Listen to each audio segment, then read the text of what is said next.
Die Stormers pak die Leeu's Saterdag in hul eerste Super Rugby wedstryd van die seisoen op Ellis Park in Johannesburg. 3 nuwelinge sal dan hul debuut vir die Stormers maak met Michael van der Spy en Kobus van Wyk wat in die agterlyn inval langs Jean de Villiers. Voorlangs sal die Argentyn Manuel Carriza op slot langs Reinhard Elstad sak. Ja, dus ons is baie opgewonde oor die nuwe ouens in die span.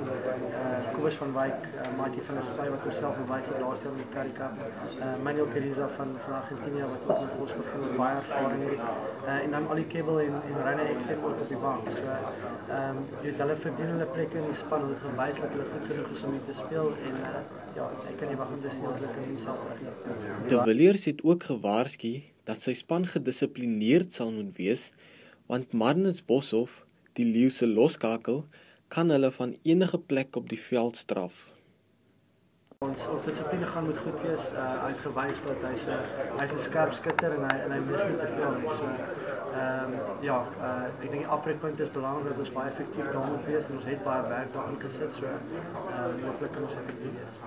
Ons het net hierdie een wedstryd in Johannesburg, dan die een hier op Nieuweland en dan Toros in Australië en Nieu-Seeland. So dit is belangrik dat ons op 'n goeie begin kry.